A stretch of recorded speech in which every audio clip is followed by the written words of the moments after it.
Despite the fact that there are a lot of very high-end and very good quality CAD software packages out there these days, I still think that there's a place for AutoCAD in the presentation workflow. I still think it's the most efficient way to do things, both in the office as well as for the students preparing a presentation in college.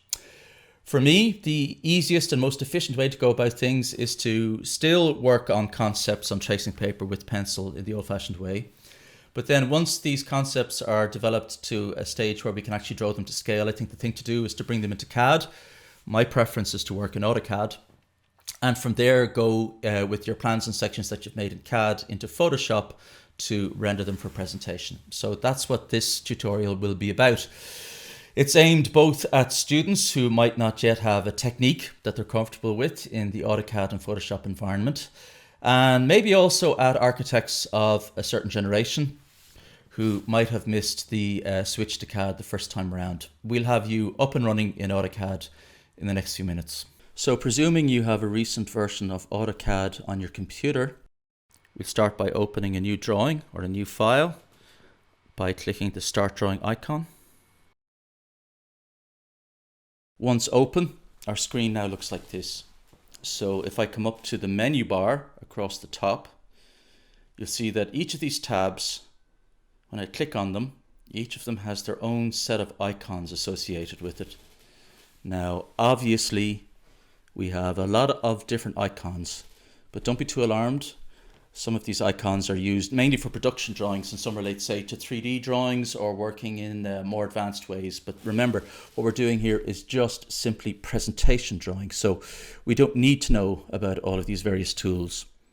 So, in fact, there's quite a few tools in AutoCAD that you'll probably never use. Okay, now, most of the things you'll want to do can be carried out using the icons or the tools that are located under the Home tab.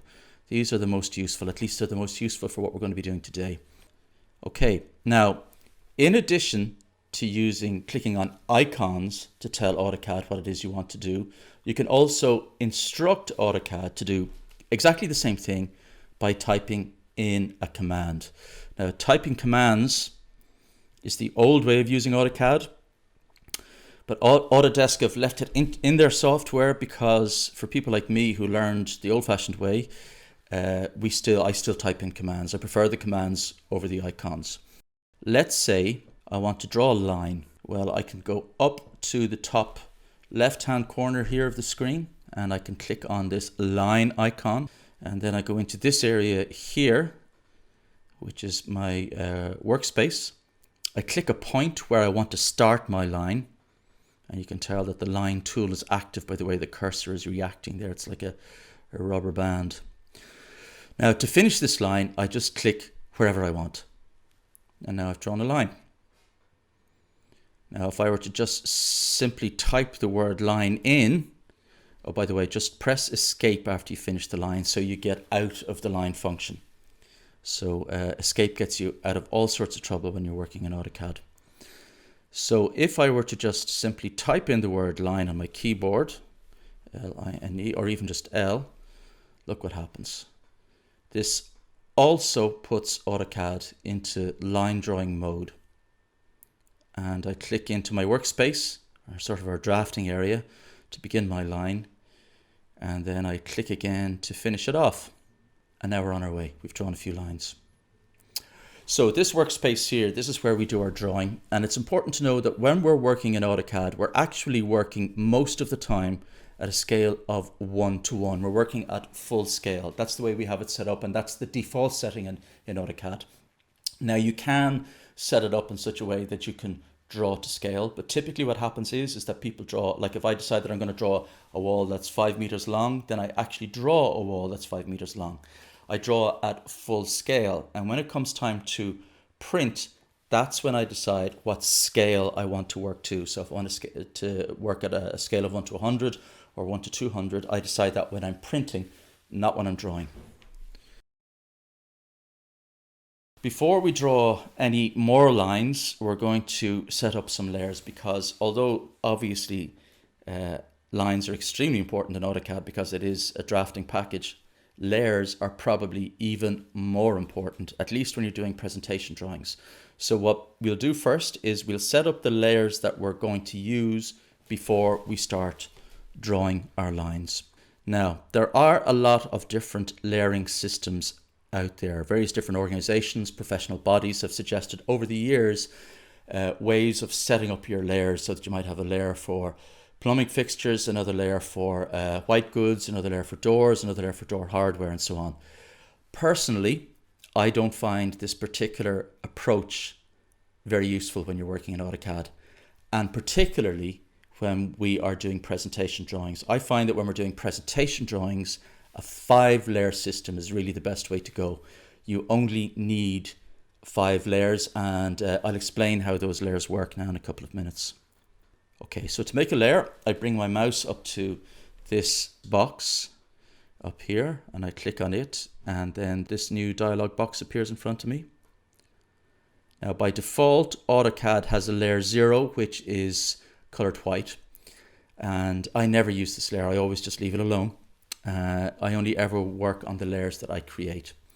So in this new box, I'm going to click on this little icon here, and suddenly I have a new layer on my list. Now I'm going to do this trick 4 more times. There we go. And now you can see I have 5 layers in total plus layer 0, which is the one I'm not going to use. So I've got 5 layers of my own making. Now I could rename these layers if I wanted, but I don't find it all that useful. But what is useful is to make sure that each layer has its own color. So to do this, I'm going to go to layer 1 and I'll click on the box, the little white colored box there. And you can see this brings up another box, which is giving me a wide range of choices of colors that I could possibly use to associate with my layer. But I'm going to stick to the colors that are in this bar here, because these are the pure colors. This color here is pure red. It's not nearly red or reddish. It's pure red, color number 1. So I click on red for my layer number 1. And for layer 2, I choose yellow, which is color number 2. For layer 3, that'll be green. Layer 4 is cyan. Layer 5 is blue. Now, by choosing the layers, the colors this way, I never have to worry about remembering which color belongs to which layer.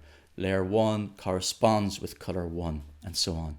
Here's how it works. When I draw, let's say on layer 1, everything that I draw on layer 1 is going to have the color red. However, I'm going to tell AutoCAD to interpret anything that's red as being a heavy black line. The reason for the colors is that each color is coded information that tells AutoCAD how lines should appear when the drawing is printed.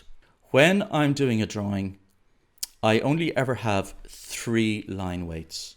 So whether I'm working by hand or here on the computer, there are only 3 line weights. I have a heavy line, a medium line, and a light line, because that's all you need.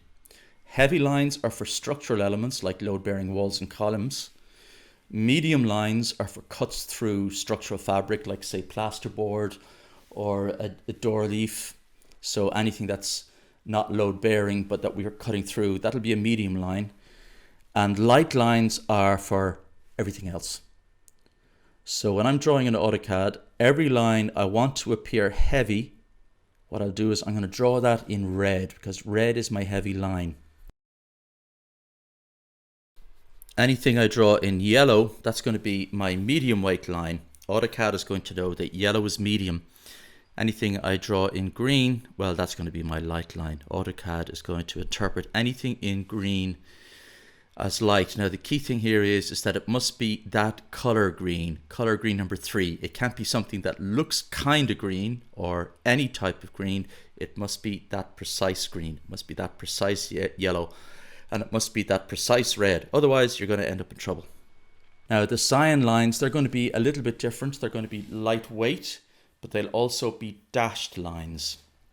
So dashed lines, light dashed lines like this, they're going to be used to indicate, let's say for example, if I had a mezzanine above my head or some other element that I needed to explain in plan that was over my head, it was important to get that information across, well then I would use the cyan color line, because it'll print as a single dashed line in a very light line weight, and people will automatically know, there's something going on up above.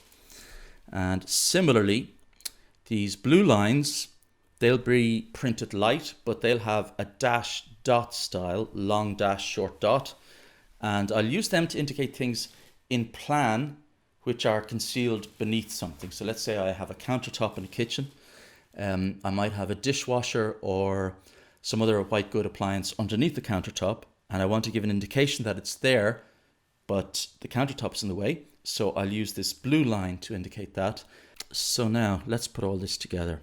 If we go up to our original box here where we chose our layers, we can choose which layer we want to work in. If I just click the arrow in the drop down, I choose layer 1 and I make this red layer the active layer. Next, I'm going to select the line icon in the top left. I could of course just type in line. I move my mouse into the workspace and click where I want to start the line. And now watch as I move my cursor to the right in a generally horizontal way. I notice that there's a green dotted line which appears on my screen. And for as long as these green dots appear on the screen, it means AutoCAD presumes I want to draw a horizontal line. It'll also do the same thing. If I make my cursor go in a vertical direction, it'll presume I want to draw a vertical line. Here it's presuming I want to draw a horizontal line. So it's going to do that automatically for me. This is called polar tracking and it's very useful. So with these green dots active, I type in 5000, 5000. So I'm telling AutoCAD to draw a horizontal line which is 5,000 millimeters or 5 meters long. Now AutoCAD by default, at least for anybody outside of the US, it works in metric. Okay, so I've entered 5,000 and then I click enter and I have a perfectly horizontal line which is 5 meters long.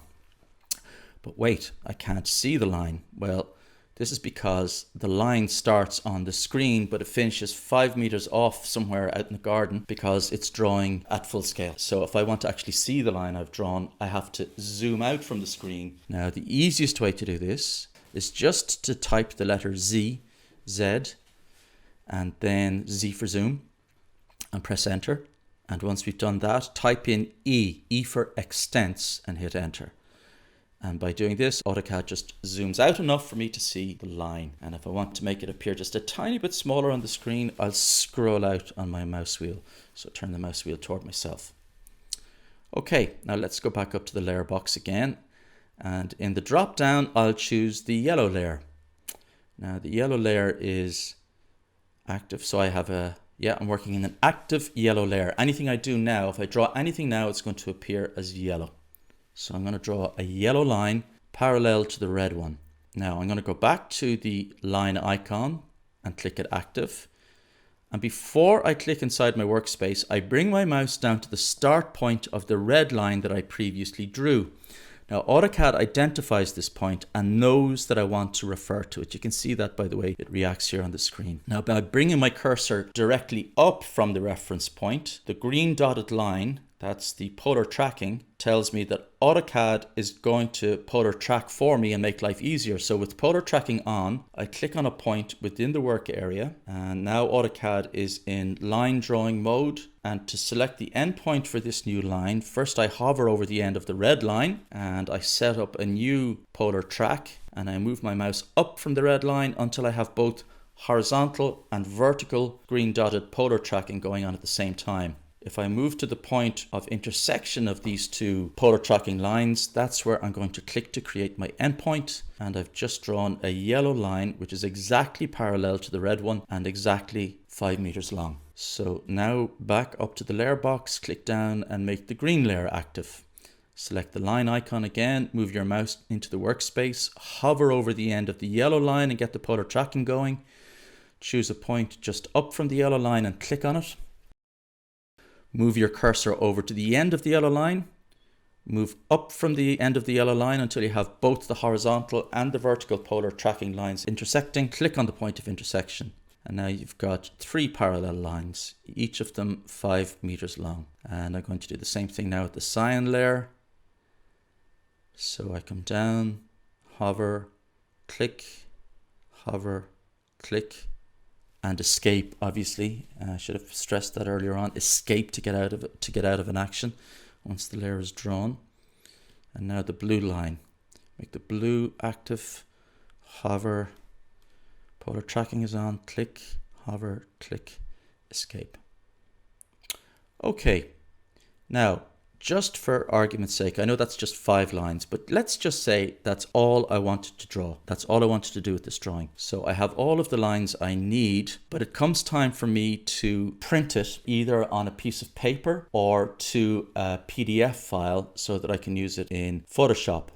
Now, in order for this to really be useful for me, I don't want these colored lines. What I want black lines. So I want these colored lines to be interpreted by AutoCAD in a particular way. So I'm going to do that now. Essentially, it's a printing operation I'm doing. So I have a couple of choices on how I can do this. I can go up to the Output tab, click on it. Then click on the plot icon, which brings up the plot dialog box. And that's going to give me a set of choices for how I'm going to print this thing. I'm just going to click out of that though and show you another way I can do this. And that is just quite simply to type in either the word print or the word plot. One way or the other, I'm going to end up with the same dialog box, and this is what I want. Now, we've never used the printer function before. We've never plotted anything before, so we don't have a previously saved page set up. We're going to have to start one from scratch. So to do that, we're going to have to first choose our printer. Now here what we're going to do is we're not going to choose an actual printer. We're going to print to PDF because that's AutoCAD's way of saving something as a PDF. It's the equivalent of saving as a PDF. We print to PDF. So I'm just going to select the most basic PDF saving option. The next thing we need to do is to choose a page size. So we go into this page size drop down, and what we're going to do is just choose a standard A4 size. Now there are several ways that you can select an A4 sheet in this drop down. Any one of them will do for now. We'll get into the details another day. Now with the A4 selected, I want to tell AutoCAD what it should show on this A4. So I'm going to come to this display drop down here. And I'm going to choose window, and this brings me back to my drawing where it's going to allow me to draw a window just by simply clicking anywhere to the top left hand side of my 5 colored lines and dragging a box down to anywhere to the bottom right of my 5 colored lines. So just drag a window across, and this is the area that I'm going to print. Next, I'm going to tell AutoCAD to center this print area on the sheet of paper, so it should look nice and neat and centered. So click that box. It's offering to print at a scale that will just fit the drawing into the page, and I don't want that. I actually want to print at a scale of 1:50. So I uncheck fit to paper and I enter print at a scale of 1:50. Now before I go ahead and print this thing as a PDF, I just want to have a preview. So I click the preview button and I just press continue, and a preview sheet of paper comes up, and as you can see I've got 5 lines, each of them 5 meters long at a scale of 1:50, sitting right in the middle of my page, centered because I told it to center it, but they are of course in their original colors, which is not what I want to end up with. So we have another step to take. So let's hit escape, and back in our dialog box, we solved that problem by going up to the top right here to create a plot style table. We've never saved one before, so again we're going to have to design this plot style table from scratch. It asked me to give my new plot style a name, and I'm just going to type in tutorial and choose finish. Now I've saved something that's called tutorial, a plot style called tutorial, but I still have to create that plot style. So I'm going to go up to this little icon up here, just to the right of the drop down. It's a little picture of a plotter. Click on that, and this is where we get to make all the important choices. As you can see, I have a new dialog box, and in the panel in the top left hand corner I've got a list of colors 1 through 13. These are our pure colors, and if I choose color number 1, which is pure red and which is assigned to our layer 1, I click on it, then I can make changes to how red is represented. I come over to properties and choose the color drop down, and I choose black. So I'm telling AutoCAD to print anything that is in color 1 as black. Next I come down to the line weight drop down, and I'm going to choose a line weight of 0.7 for my heavy line. Now this is actually quite exaggerated. I wouldn't normally use this if I were doing a working drawing or indeed a presentation drawing. I'm just doing this so that it shows up a little bit more clearly on the screen. Next I choose color 2, which is my pure yellow. And pure yellow, color 2, is the color that I've assigned to my layer number 2. Under the color in properties, in the color drop down, I'm going to tell AutoCAD to print this as black as well. And then I'm going to come down and pick a line weight for my yellow, which is my medium line. Just for today, I'm going to choose a line weight which is 0.4 of a millimeter, which is thicker than I would normally use if I were doing a drawing. It's going to show up a little bit more clearly on the screen. Next, it's the green layer. On the right, I'm going to instruct AutoCAD to print it as black. And this time I am going to make the green layer dimension, the line thickness, very light. So we'll just make this about 0.1, and that one's done. Now it's on to cyan. We want the cyan to print as black, so we just go through the usual step to do that. And then we want it to print light, so we're going to assign it to this very light, the same thickness that we assigned to the green. But with the cyan, we also want to take another step. We want this line to appear dashed. So in this line style drop down, we'll select a dashed line here. And now that line will appear both light and dashed. And then it's on to the blue. So we'll have the blue line print as black. And we'll make it into a light line by giving it a weight of 0.1. And then we're going to give it a line style, and what we're going to choose is a long dash and a dot. And then when all of that is done, we'll just accept it and save it. What I'm going to do now is I'm just going to save this as a style that we can always come back to and use again whenever we want to. So I just click on this little box here, and it'll ask me to give this plot style a name, and I'll just call it tutorial. What we'll do is we'll just click preview now, and this time we see that the lines are exactly the way we want them really. They are black in color, and if I zoom in you can see that they are exaggeratedly heavy and medium and maybe exaggeratedly light as well. And I have dashed and long dash dot. So now the lines are the way I want them to be. So what I'm going to do now is I'm just going to go ahead and save this PDF, so that we can round this tutorial off just by opening up Photoshop, and we'll feel like we've achieved something. So I'll save this PDF and I'll just save it to my desktop, and then I'll just nip over to Photoshop. In Photoshop, I click to open the PDF that we just created, which is on my desktop. And by just clicking a couple of little buttons here, you'll see that PDF is now on my screen. Now here's the thing. The PDF, we can just about make out the lines. It's a little bit surprising when you do this for the very first time, when you bring in an AutoCAD generated PDF into Photoshop, because it's a series of black lines which are kind of a bit faint, maybe a little bit disappointingly faint. And the background is not white, it's this sort of grey checkerboard. The grey checkerboard means that the background is empty. There's no color there at all. The only piece of information that's on this PDF layer are the vectors which generate the lines themselves. And that's a good thing. In order to show you that I can make this look quite conventional very quickly, I'll just do a little trick. I'm just going to create a new layer, bring it down below my drawing layer, and I'm just going to paint it white. And when you see that, you'll see that it looks pretty much the way you might have hoped it to open in Photoshop the first time.